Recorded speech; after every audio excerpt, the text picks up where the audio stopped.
भगवान कहते हैं देवी, अरे गोपियों, स्त्रियों का धर्म होता है अपने पति के चरणों की सेवा करना।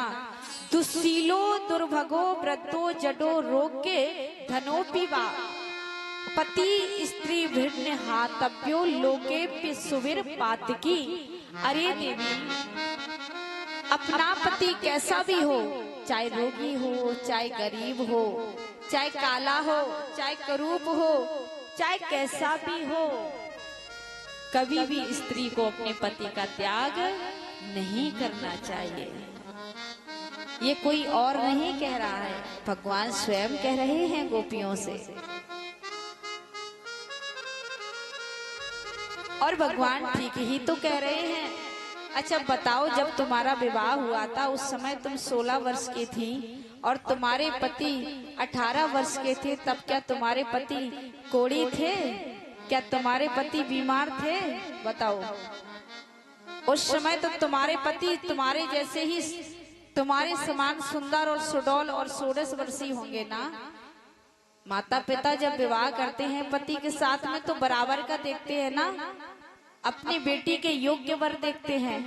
उस समय ना बूढ़ा होता है, ना बीमार होता है, उस समय स्वस्थ होता है।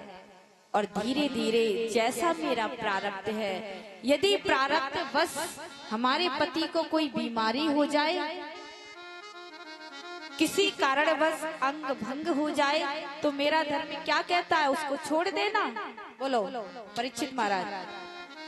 पूछ रही हूँ भैया, यदि हमारे पति की कभी कारणवश हाथ पैर कहीं कट जाए, टूट जाए, तो क्या कहता है धर्म, उसको छोड़ देना?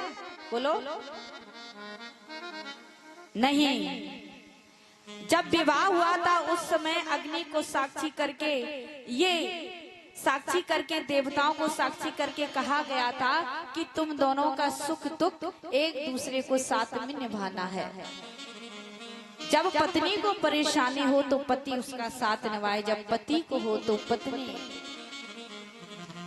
इसीलिए और बाद में हम लोग क्या करते हैं समाज में, यदि पति कुछ कमा नहीं पा रहा या कुछ परेशानी हो गई, माना कि बीमारी से उसका हाथ पैर कट गया, तो फिर ताने देते, अरे ये तुम्हारा प्रारब्ध है, जिस समय तुम्हें जोड़ा गया था उस समय तुम एक जैसे थे, आज क्यों ऐसा हुआ, ये तुम्हारी नसीबी है। तो कहते हैं कभी भी अपने पति का त्याग ना करें। यदि आपने त्याग किया तो इस जन्म में नहीं, अगले जन्म में पुनः फिर वही करना पड़ेगा जो लिखा है तुम्हारे भाग्य में। इससे अच्छा है कि उसको अभी पूरा कर लो, इस जन्म में ही निपटा दो, उसकी सेवा करो, उसका साथ निभाओ, जिससे अगला जीवन भगवान तुम्हारा बिल्कुल स्वच्छ कर दे और तुमको सुंदर, सुडौल और तेजस्वी, पवित्र देवता के समान पति प्राप्त हो।